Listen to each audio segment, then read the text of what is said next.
Bom, continuando aqui, o segundo princípio em que o Bernardo Vasconcelos estava calcado para implementar o sistema do regresso era o medo. Olha o que ele dizia. Não pode haver boa política sem respeito. Como estou na convicção de que nada se respeita quando nada se teme.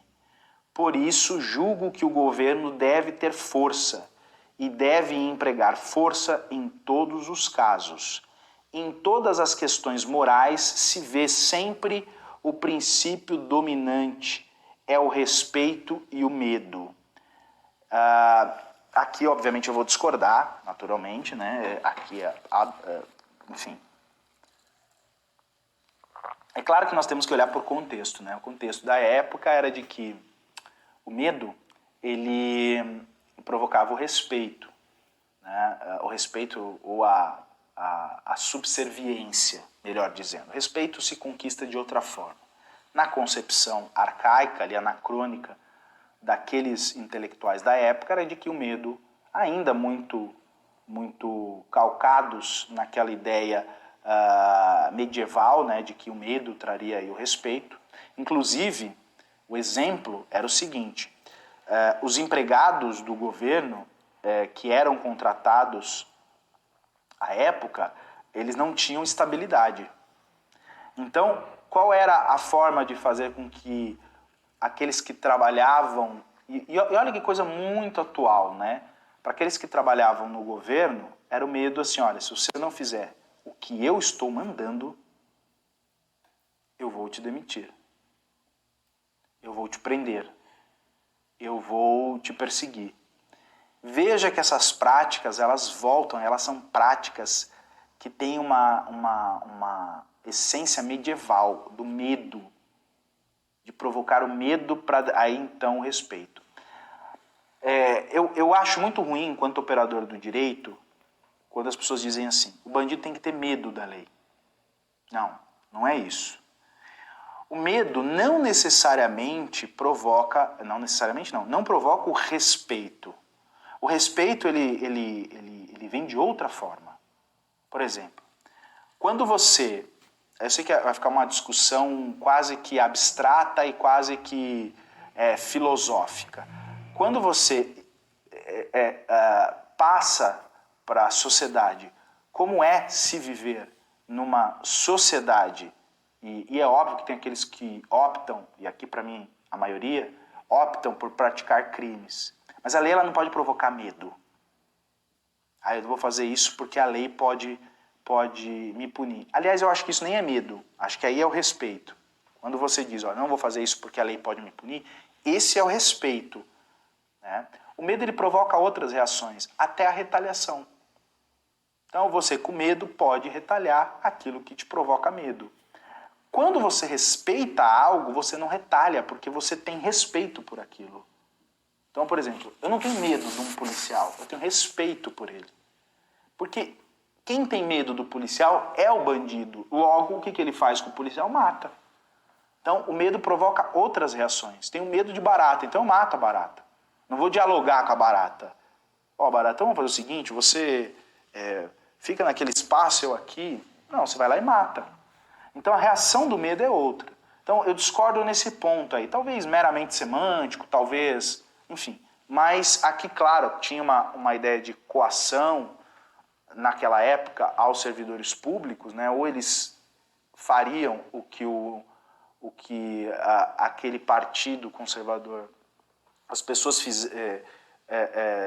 fizessem ali o que o partido queria, ou eles seriam punidos no rigor da lei. Aí ele dizia, o temor era tão necessário à espécie humana como o ar à vida do indivíduo.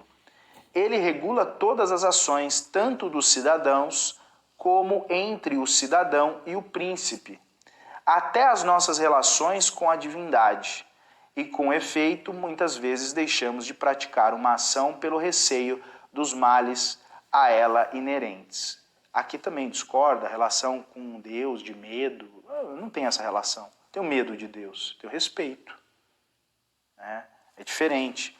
Medo eu tenho de outras coisas, que eu falo, volto a dizer, o medo pode trazer a retaliação. E não necessariamente a ideia de que, não vou fazer. É claro, eu tenho medo de pular de paraquedas, não vou pular de paraquedas. Ok, mas nós estamos falando de aspectos físicos. Aqui não é um aspecto só físico.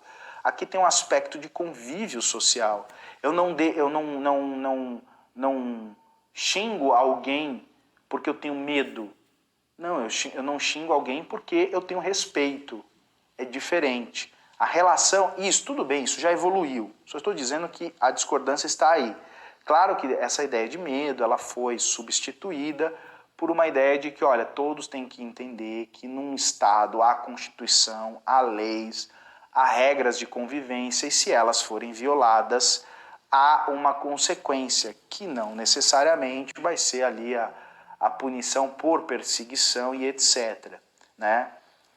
Bom, portanto, o medo não era a mola do despotismo, como dizia Montesquieu, mas era o meio de restabelecer o prestígio do Estado e angariar obediência por meio de prêmios ou de punições.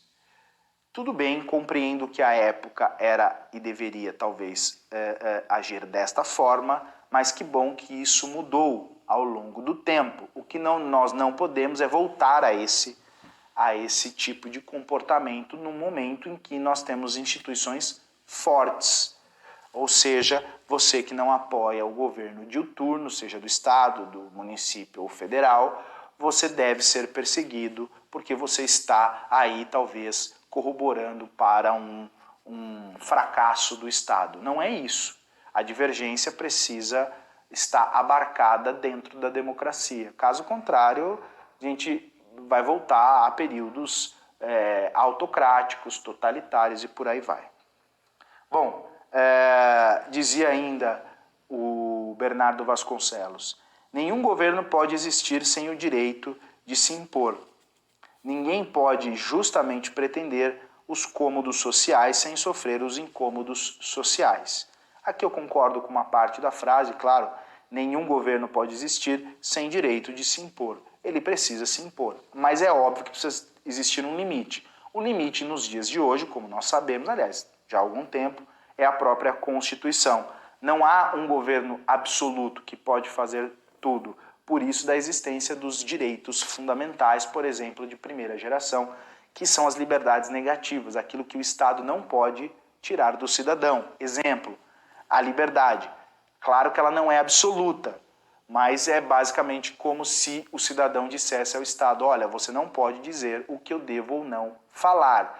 É claro que se você se exceder naquilo que falar, terá uma punição, certo? E havia uma tática ali que mais da metade dos deputados que compunham o Congresso à época eram também funcionários públicos do governo federal, do governo monárquico. Então, essa ameaça, esse medo que o Bernardo propugnava, ela tinha uma estratégia. Porque o que acontece? Se aquilo que eles propusessem para a Câmara e a Câmara não votasse, eles descobririam quais eram os deputados e os demitiam das suas funções públicas. Então era uma forma de aí o tal do toma lá da cá, que nós temos hoje, muito ruim. Veja que isso já existia também no passado. Bom, há aí uma sociologia das circunstâncias. O que seria essa sociologia das circunstâncias? Nas palavras do próprio Bernardo, é indispensável esperar do tempo o que somente o tempo pode dar. Limitar sem caminhar as coisas para o melhor fim e não querer antecipar efeitos que não está no nosso poder de antecipar. Ou seja, é melhor procurar o possível do que o ótimo. Aliás, a política é a arte do possível.